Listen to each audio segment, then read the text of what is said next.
የጨዋታ ማሟሻ ማሟሻ ከወዲህም ከወዲያም ለመንገርም ለመዘከርም ማሟሻ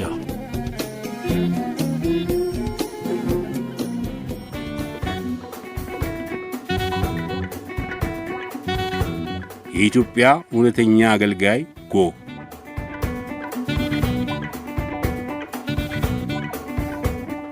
የመጀመሪያው ጋዜጣ አምሮ ካቆመ በኋላ በ1900 ዓመተ ምህረት ሐምሌ 17 ቀን ጎህ የተባለው ጋዜጣ ለመጀመሪያ ጊዜ ለንባብ በቃ። አርብ ሐምሌ 17 ቀን 1900 ዓመተ ምህረት በሚኒሊክ ቤተ መንግሥት ግቢ ታትሞ ለንባብ ሲበቃ በቤተ መንግሥት ሁሉም አነበበው፣ ደስም አለው። ጎህ ለንባብ ሲበቃ ተከታዩን ጽሑፍ ይዞ ነበር። የኢትዮጵያ እውነተኛ አገልጋይ ጎህ ድምፅ። እጅግ የተወደዳችሁ ኢትዮጵያውያን ሆይ ሰሚ ጆሮ ልባዊ አእምሮ ይስጣችሁ ብዬ ሰላምታ አቀርባለሁ። ከብዙ ዓመት ከብዙም ዘመን በኋላ እኔ የኢትዮጵያ ጎህ የምሆነው ዜናዊ ጋዜጣ በግርማዊ ገናና የኢትዮጵያ ንጉሠ ነገሥት ትእዛዝ ነጋድራስ ኃይለ ጊዮርጊስ ከኢትዮጵያ መንግሥት የውጭ ሚኒስትርነት የተሾመ በሙሴ ድልቢ እጅ ከአውሮፓ ወደ አዲስ አበባ አስመጡኝ። የኢትዮጵያ ሕዝብም የሰው ልብ ቶሎ የሚከፍት ከስንፍናም የምታነቃ ብርሃን መጣህልን ብለው ትንሹ ትልቁ በክብር ተቀበሉኝ። ለእግዚአብሔር ለመንግሥት የሚጠቅም ሥራም ላትምላችሁ ተሰናዳው። ስለዚህ ይህን ሥራ አይቶ ቃሌንም ሰምቶ የማይነቃ ሰው የኤሊን ስንፍናዋን የጉጉት በቀን አለማየትን ይመስላል። ነገር ግን የነጋድራስ ኃይለ ጊዮርጊስ የውጭ ሚኒስትር ጃንሆይና ንግሥታችን መንግሥታችንም ወደውሃል፣ ሁሉም ይሰሙሃል፣ ስምህን ጎህ ብለው ሰይመውሃልና ደስ ይበልህ ስላሉኝ በዚሁ ቀንም ሰው ሁሉ ሕያው ሁን፣ ጎህ አጋዣችን ሆይ ብለው መረቁኝ። በታላቅ ደስታ በክብርም ዋልኩ። የክርስትና አባቶችም ራሶች፣ ሊቃውንቶች፣ ሚኒስትሮችና ደጃዝማች ወንበሮች፣ ጸሐፎች፣ መኳንንቶች ሁሉ ናቸው። አምላከ ኢትዮጵያ ይክበር ይመስገን።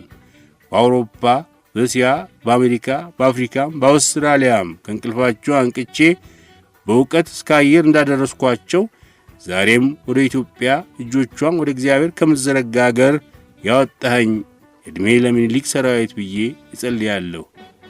የኢትዮጵያ እውነተኛ አገልጋይ ጎህ ሐምሌ 17 ቀን 1900 ዓመተ ምህረት አዲስ አበባ እግቢ ታተመ። የመጀመሪያዋ የጠፈር ሴት። የሰው ልጅ ወደ ጠፈር በመላክ ሶቪየት ኅብረት ቀዳሚ ነች። እንደገና ሴት የጠፈር ተመራማሪ በመላክም አሁንም የመጀመሪያውን ቦታ ትወስዳለች። ቫላንቲና ቴሬሽኮቫ ትባላለች። የመጀመሪያዋ ወደ ጠፈር የተጓዘች እንስት። ሶቪየት ኅብረት ወደ ጠፈር የላከቻት ቮስቶክ 6 የተሰኘች መንኮራኩር ባልደረባ ሆና ነበር ቴሬሽኮቫ ወደ ጠፈር የተጓዘችው። ቫለንቲና ቴሬሽኮቫ ይህን ጉዞ ያደረገችው እንደ አውሮፓ አቆጣጠር ጁን 16 1963 ዓ.ም ነበር። ከፊታችን ማክሰኞ 63 ዓመት በፊት መሆኑ።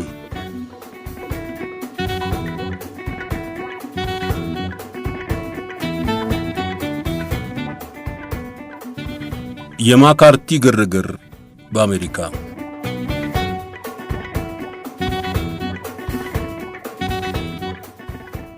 በአሜሪካ በአንድ ወቅት ተፈጥሮ የነበረውን የኮሚኒዝም ፍርሃት ለፖለቲካ መሰላሉና ለዝናው መደላድል ጥሩ አድርጎ የተጠቀመበት ሰው ነው ይባላል ሴናተር ጆሴፍ ማካርቲ። ሴናተር ጆሴፍ ማካርቲ በ38 ዓመቱ በጊዜው ወጣት ሴናተር በመሆን ወደ ዋሽንግተን ዘለቀ።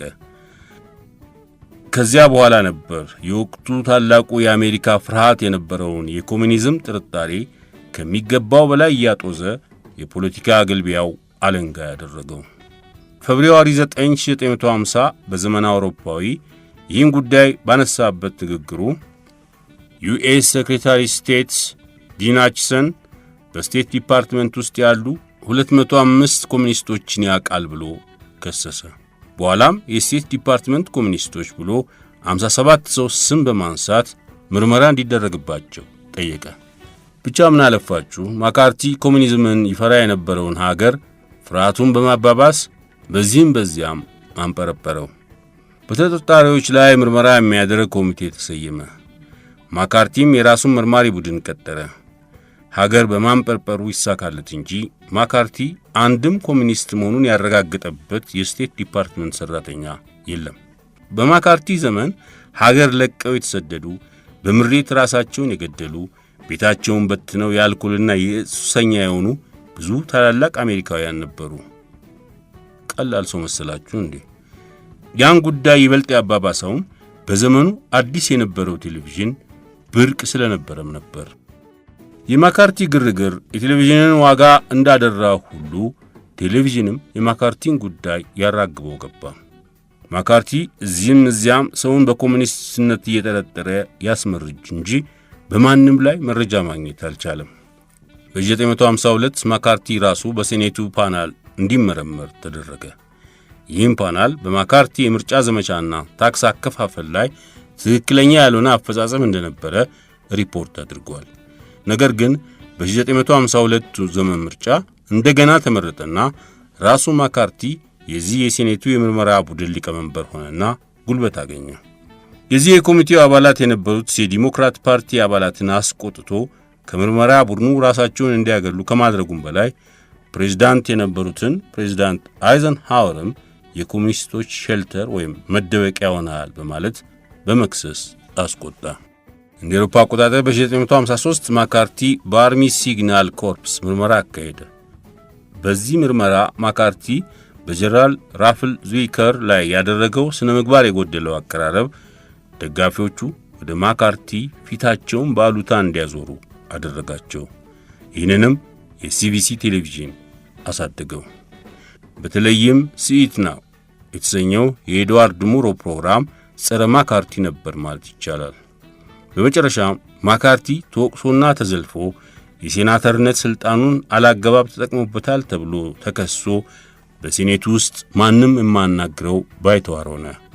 ሁሉም አይነን ላፈር ያለው ማካርቲ መሸሸጊያው መጠጥ ሆነ። በ1957 የሆስፒታል አልጋ ቁራኛ ሆነና በሜይ 1957 ከዚህ ዓለም በሞት ተሸኘ። የማካርቲ አርዳ አንቅጥቅጥነት መንሸራተት የጀመረው ግን እንደ አውሮፓ አቆጣጠር ጁን 9 1954 ማካርቲ በአርሚ ቺፍ ካውንስሉ በጆሴፍ ኒውልች ስር የሚሰራን አንድ ወጣት ጠበቃ ሲወርድበት ኒውልች እንዲህ ነበር ያሉት። Have you no sense of decency, sir? At long last, have you left no sense of decency? ከዚህ ከኒውልች ንግግር በኋላ በቃ የማካርቲ ዝና ቁልቁል መሽቆልቆል እንጂ ሽቅብ ቀና ማለት አልቻለም።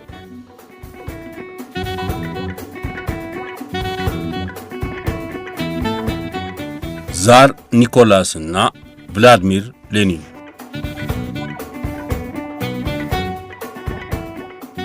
የሩሲያ የመጨረሻ ንጉሥ ወይም ዛር አባታቸው ዛር አሌክሳንደር ሳልሳዊ ሲሞቱ ዛር ኒኮላስ ዳግማዊ ተብለው የነገሱት በ1896 ሜይ 26 ቀን ነበር።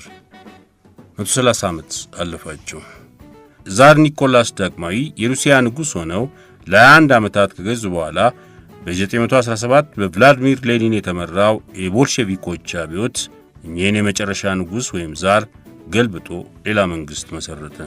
በወዲያችን ላይ እኚህ የሩሲያ የመጨረሻ ዛር በ1917 ቦልሼቪክ ፓርቲውን ይዞ የገለበጣቸው ቭላድሚር ሌኒን እስሮክ ጥሎት መሰቃየትም የጀመረውም ልክ በዚህ ዕለት ሜይ 26 1922 ዓ.ም ነበር።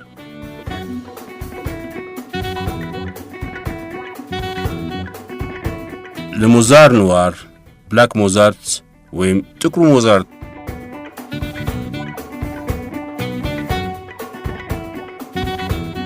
በ18ኛው ክፍለ ዘመን በፈረንሳይ ሀገር እጅግ ዝነኛ ከነበሩ ሰዎች አንዱ ነበር።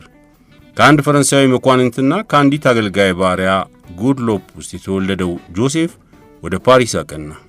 ሼቫሌ ደ ሳን ጆርጅ ተባለ። ጆሴፍ ቦሎኝ ወይም በበኋላ መጠሪያው ሼቫሌ ደ ሳን ጆርጅ የተለየና አስገራሚ ሕይወት ነበረው። በሞከረ ሁሉ ጥግ ድረስ የተሳካለት ሰው ነበር። የሻምላ ጨዋታ ሻምፒዮን ነበር። የፈረስ ግልቢያም እንዲሁ። ቫዮሊን ሲጫወት ለጉድ ነው። የተዋጣለት የሙዚቃ ቀማሪ ነበር። በፈረንሳይ አብዮት ጊዜ የጦር አዛዥ ነበር። ከዌስት ኢንዲስ እርሻ ጣቢያ እስከ ቬርሳይ ቤተ መንግሥት ያስደናቂ ሰውን እውነተኛ ታሪክ የኖረ ሰው ነበር ይሉታል። ይህ ሌላው ሞዛርት፣ ዘአዘር ሞዛርት፣ ለሞዛር ኖዋር፣ ዘብላክ ሞዛርት ወይንም ጥቁሩ ሞዛርት የሚባለው ሰው ለ18ኛው ክፍለ ዘመን አጋማሽ የፈረንሳይ ሙዚቃ መድረክ እንደ ኮምፖዘር፣ እንደ ኮንዳክተር፣ እንደ ቫዮሊኒስት እጅግ አስፈላጊ ሰው ነበር። እንደ አውሮፓ አቆጣጠር በዲሴምበር 25 1745 የተወለደው ይህ ሌላው ሞዛርት ወይም ጥቁሩ ሞዛርት ብለው የሚጠሩት ጆሴፍ ቦሎኝ ሼቫሌ ደ ሳን ጆርጅ በ54 ዓመቱ ከዚህ ዓለም በሞት የተለየው በ1799 ጁን 9 ቀን ነበር። ከዚህ ሰው ሥራዎች መሃል እናድምጥ።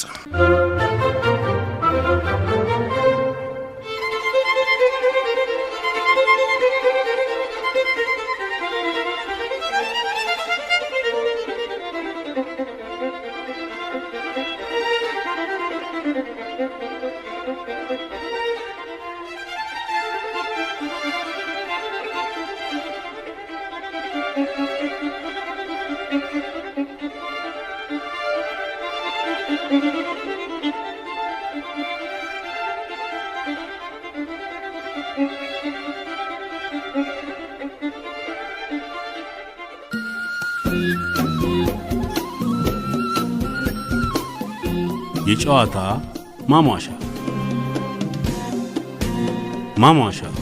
ከወዲህም ከወዲያው ለመንገርም ለመዘከርም ማሟሻ